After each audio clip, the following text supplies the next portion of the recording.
You are about to learn one of the biggest secrets in the history of the world. It's a secret that has huge effects for everyone who lives on this planet. Most people can feel deep down that something isn't quite right with the world economy, but few know what it is. Gone are the days where a family can survive on just one paycheck. Every day it seems things are more and more out of control, yet only 1 in a million understand why. You are about to discover the system that is ultimately responsible for most of the inequality in our world today. The powers that be do not want you to know about this, as this system is what has kept them at the top of the financial food chain for the last 100 years.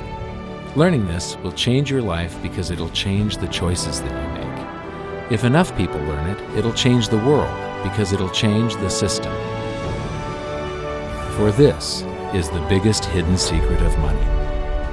Never in human history have so many been plundered by so few, and it's all accomplished through this, the biggest scam in the history of mankind.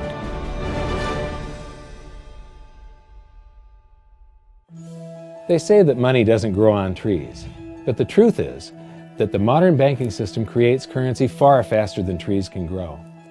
Most people don't have a clue how currency is created. Economists and bankers make it sound so complex that people think they can't understand it. But I'm going to strip our monetary system down to its essence so that you can see the scam behind the curtain and just how it affects you. Every modern society creates currency in pretty much the same way. But since the US dollar is the majority of the world's currency, I'm going to use the United States as our example. It all starts when some politician says, "Vote for me and I'll make sure the government provides you more free stuff than my opponent will." But there's no such thing as a free lunch. So to provide that supposedly free stuff, the politicians vote for the country to spend more than its income. This is called deficit spending. To pay for that deficit spending, the Treasury borrows currency by issuing a bond. So what's a bond? If you think about it, a bond is really nothing but a glorified IOU. It's a pretty piece of paper with numbers printed on it that says, "Loan me $1 trillion today, and I promise over a 10-year period I'm going to pay you back that $1 trillion plus interest." But what you need to understand is that Treasury bonds are our national debt. These glorified IOUs are to be paid back by you and I and our descendants through future taxation. Therefore, when the government issues a bond, it steals prosperity out of the future so that it can spend it today. The Treasury then holds a bond auction, and the world's largest banks show up and compete to buy part of our national debt and make a profit on it by earning interest. You'll notice that as we move through this process, the big banks are there, taking a cut every step of the way. This isn't by chance, as you'll see shortly. Then, through a shell game called open market operations, the banks get to sell some of those bonds to the Federal Reserve at a profit. To pay for the bonds, the Federal Reserve opens up its big old checkbook and writes bad, bogus, counterfeit checks that should bounce because they're drawn on an account that always has a zero balance. There isn't 1 penny in there. To quote from the Boston Federal Reserve, "When you or I write a check, there must be sufficient funds in our account to cover that check. But when the Federal Reserve writes a check, there is no bank deposit on which that check is drawn. When the Federal Reserve writes a check, it is creating money." The Fed then hands those checks to the banks, and at this point, currency springs into existence. The banks then take that currency and buy more bonds at the next Treasury auction. But what is a check? A check is also an IOU. When you write a check, you're making a note that says, "Here's my IOU for cash. All you have to do is go to the bank and pick it up." Now, it's very, very important that you understand this process because we're going to come back later and show you the devastating effect this has on you. The Treasury issues IOUs, bonds. The banks then buy those IOUs with currency. The Federal Reserve then writes IOUs, checks, and hands them to the banks in exchange for the Treasury's IOUs, the bonds. And currency is created. So what's really happening is the Federal Reserve and the Treasury are just swapping IOUs, using the banks as middlemen, and abracadabra, presto, currency magically springs into existence. This process repeats and repeats over and over again, enriching the banks and indebting the public by raising the national debt. The end result is that there's a buildup of bonds at the Federal Reserve and currency at the Treasury. This process is also where all paper currency comes from. The Federal Reserve and the government mistakenly call it base money because they didn't watch episode 1 of this series and they don't know the difference between money and currency. But I will correctly refer to it as base currency because it is not money. It is currency, and as we've learned, there is a big difference. Money has to be a store of value and maintain its purchasing power over long periods of time. We learned in episode 1 that earlier in our history, our paper currency was just a claim check. It was a representation for real money of intrinsic value, the gold and silver that was held on deposit at the Treasury. You could walk into any bank and slap your currency, like say a $20 bill, on the counter and redeem it for real money, a $20 gold piece. But now, this base currency that's piling up back here is really nothing but a receipt or a claim check on an IOU, that bond. So it's really nothing but a supply of numbers.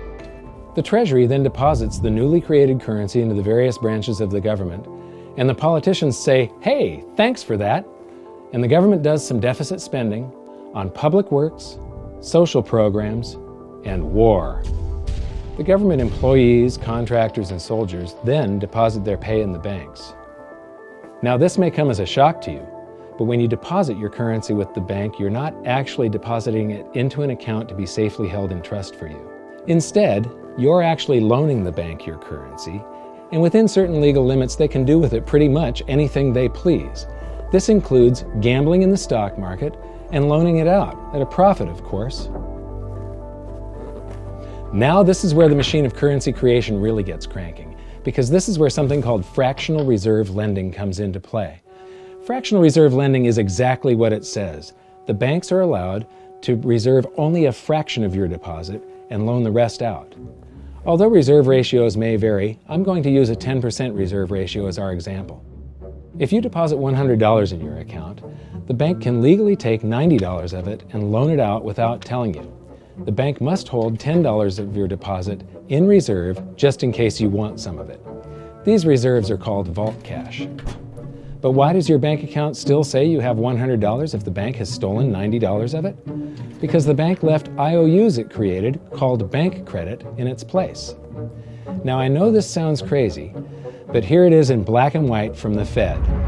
Commercial banks create checkbook money when they grant a loan simply by adding new deposit dollars in accounts on their books in exchange for a borrower's IOU.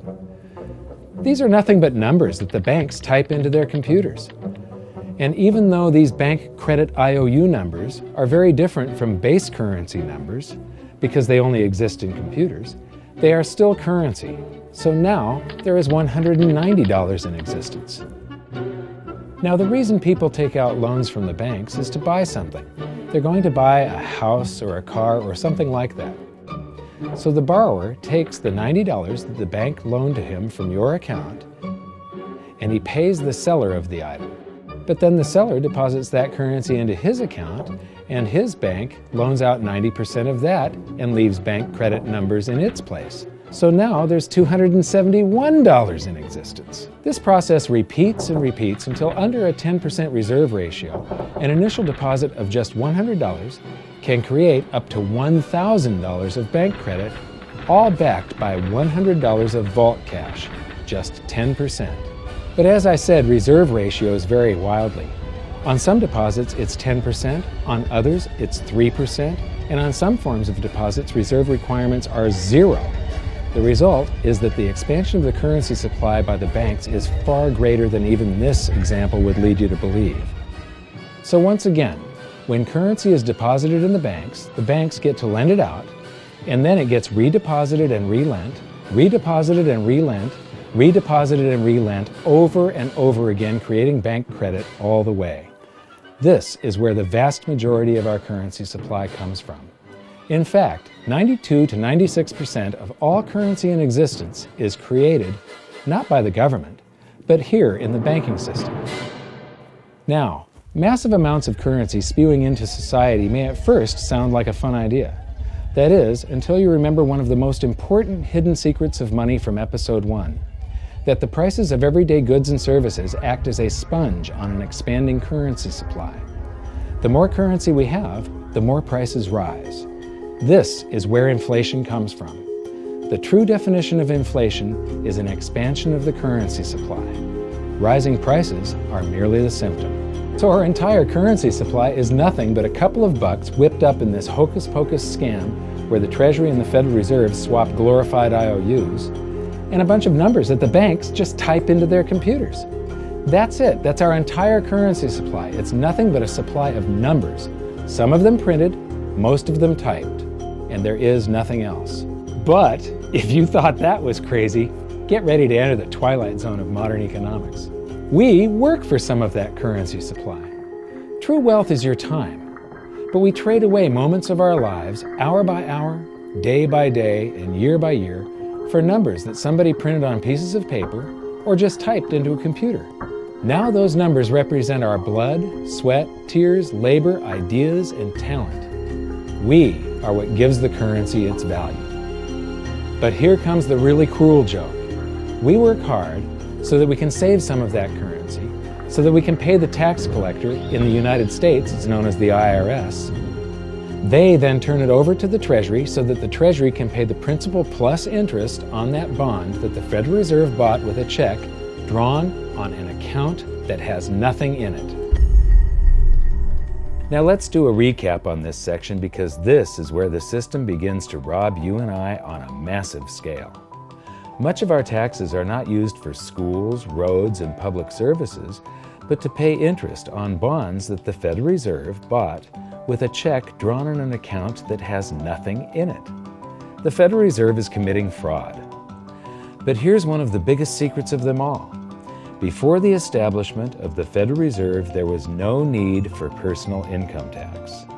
The Federal Reserve was created in 1913, and that very same year, the Constitution was amended to allow income tax. Do you really think this was just a coincidence? Ask yourself how much income tax you've paid over your lifetime. Much of it has been silently siphoned away into the hands of those who own the system. Yes, this system has owners.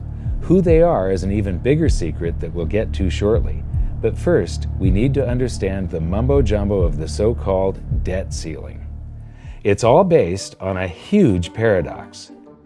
There was interest due on that bond, and there was interest due on every one of those loans that the banks made. That means that there is interest due on every dollar in existence. Let me ask you something.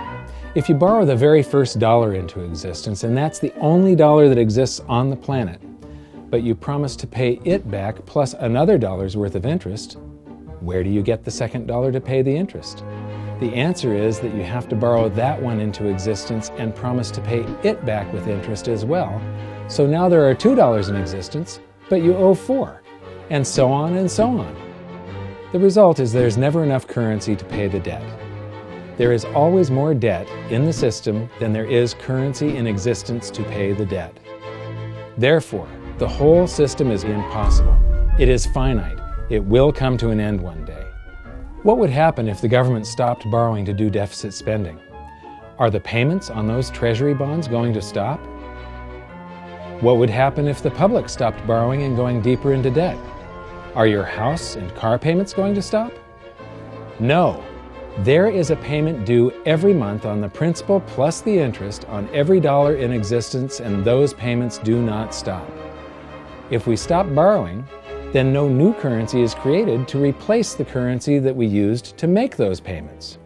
Whether you're making a payment on a loan or paying tax to make a payment on a bond, the portion of the payment that goes to pay off the principal extinguishes that portion of the debt. But the debt also extinguishes the currency. Currency and debt are like matter and antimatter. When they meet, they annihilate each other.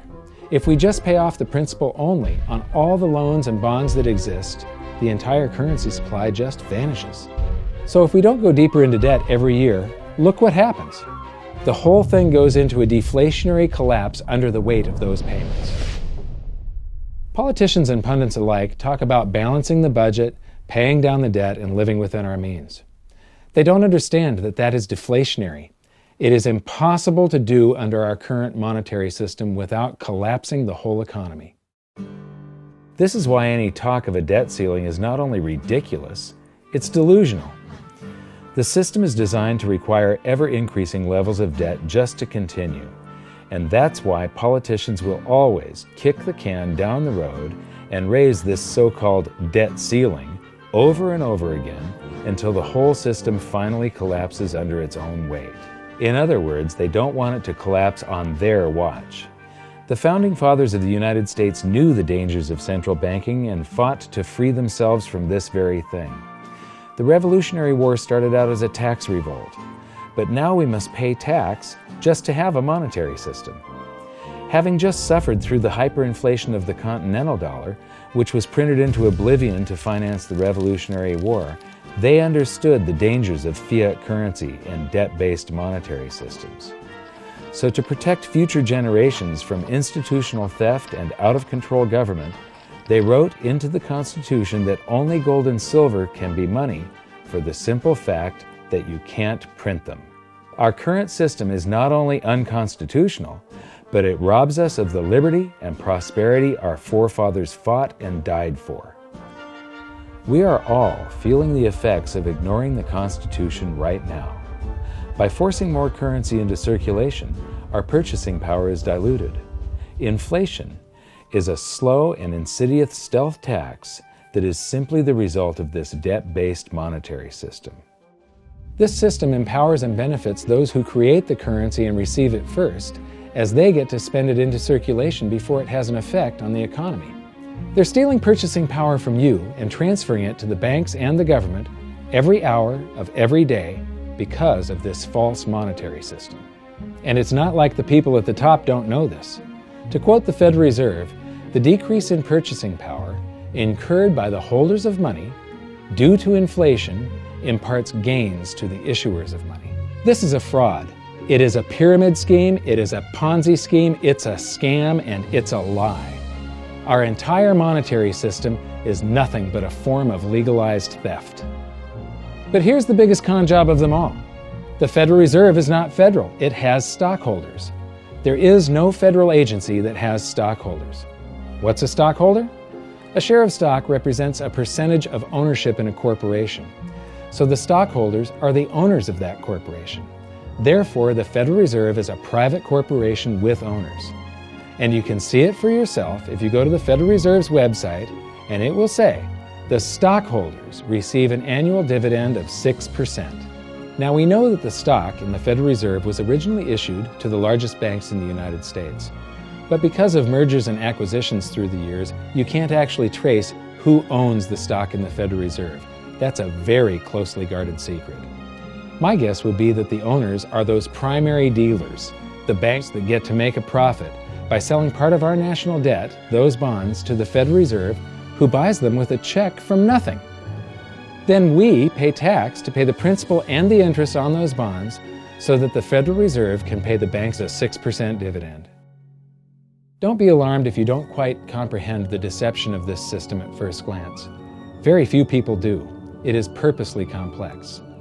The economist John Maynard Keynes once wrote, "By this means, government may secretly and unobserved confiscate the wealth of the people, and not one man in a million will detect the theft."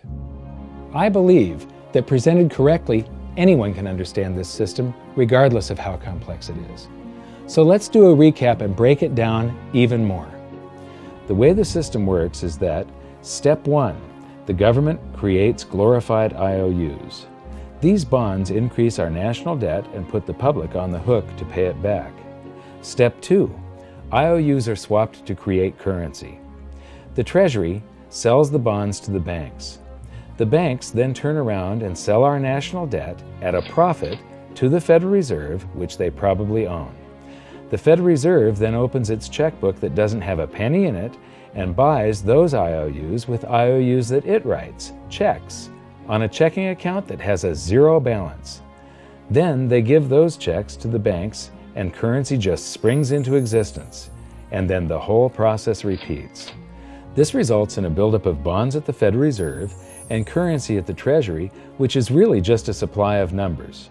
The Treasury then deposits the numbers in the various branches of the government, and we get to step 3. The government spends the numbers on promises, public works, social programs, and war.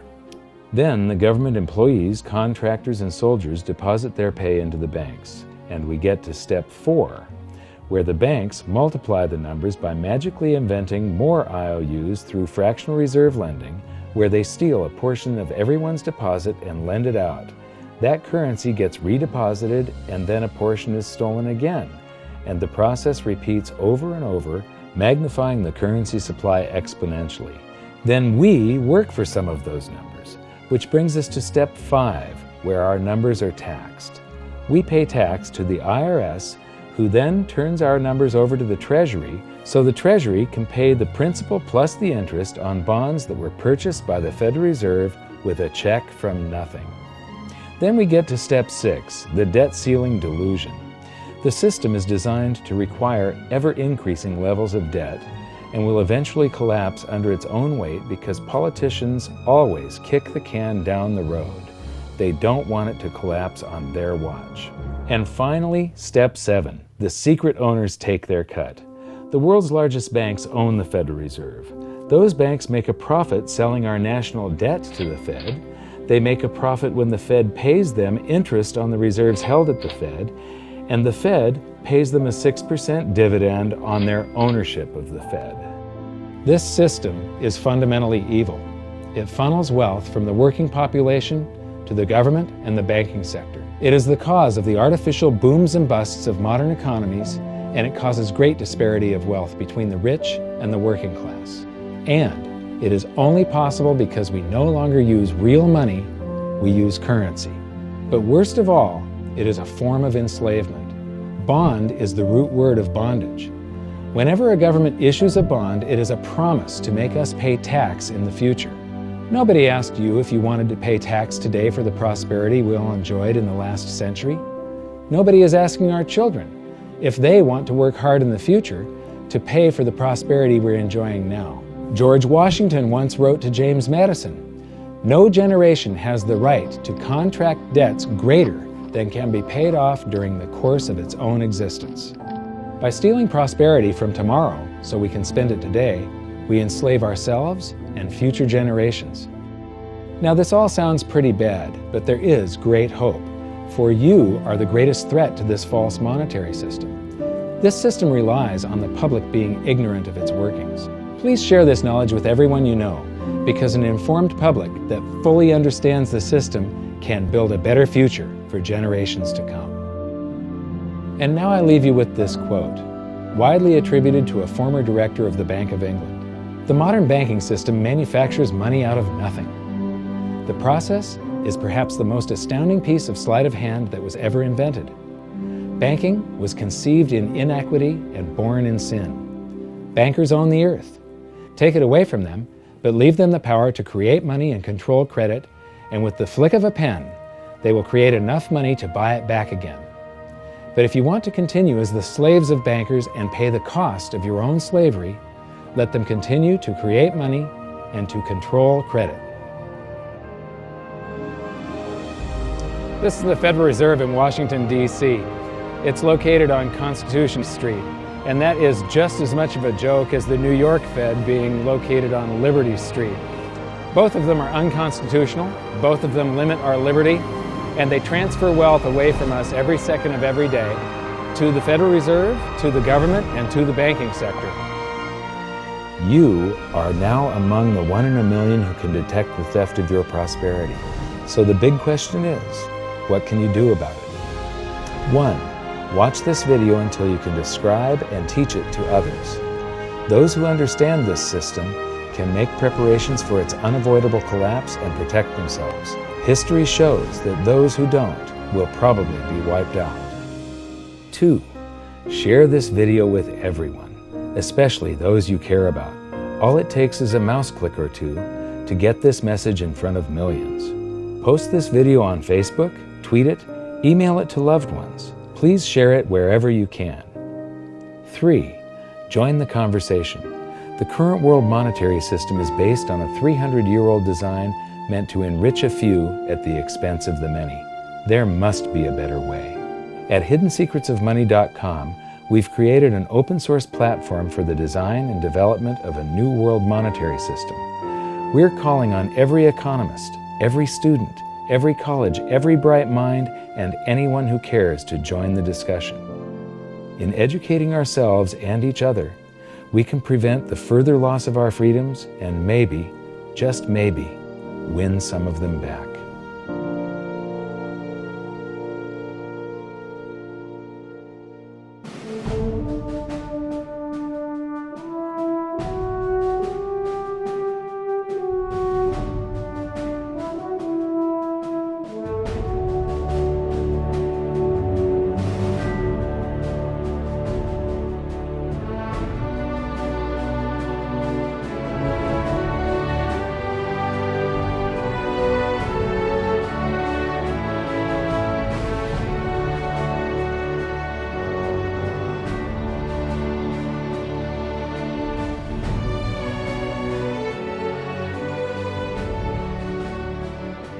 I think your episode 4 is very beneficial, very helpful. It's going to introduce these ideas to a lot of people, and like I've just been talking about, we have to change people's mind, and the more they understand it, the better. And I think we're at this point now where more people in the last several years, 4 or 5 years, have thought about the Fed than they ever have in the previous 95 years. So I think an explanation and diagrams to show it is very helpful, because quite frankly, they're not going to get it in their grade school. They're not going to get it in their high schools. They're not going to get it in college unless they're in a very rare circumstance to understand how this works. You know, for years before I got involved in really studying gold and some of the things I write and talk about today, I was a monetary economist for decades. You know, in your video, you talk about the primary dealers. I was chief counsel and chief credit officer, one of the largest primary dealers for 10 years. So I had an inside seat on the Treasury market and have the privilege of working with several former vice chairmen of the Board of Governors, Manley Johnson and David Mullins, going back to the 80s and 90s. So I'm very immersed in what you were talking about, and I thought it was extremely accurate, extremely clear. I didn't think you were stretching on any points. It was really like something out of a PhD course, except that it was very easy to understand. I think it's accessible. I think we're seeing a little bit of a revolution in communications in the following sense. You know, as you point out, the Fed was created in 1913. Well, in 1913, there was no web, there was no YouTube, no Twitter. There was really no one to kind of stand up and oppose the Fed or call them out, if you will, or really get into a discussion that everyday Americans could follow. That's not true now with social media and everything else. You can reach out to millions and tens of millions of people and tell them what's going on. I think you've done that. You've done it successfully. I applaud it. I think this is a great video. I look forward to seeing it again. I know millions of people will enjoy it. Well, as we know, the Federal Reserve believes it can create money out of thin air, not realize money is supposed to represent real products and services. And what people don't realize is when the Fed does that, in effect, as Keynes pointed out, it's a form of taxation. It's a form of confiscation. And because people don't see it, the politicos get away with it, but it also undermines social trust. It just is corrosive throughout society. We're going to have a lot of turmoil in the coming years, but it's going to be the kind of turmoil that leads to positive things. So don't despair. Get out there and fight, because the tide is going to turn. This is going to be the status last stand. Thank you. This episode of Mike Maloney's Hidden Secrets of Money was brought to you by GoldSilver.com and the new Silver Pegasus Round. To learn how to protect your family and turn the coming economic storms into opportunity, visit GoldSilver.com.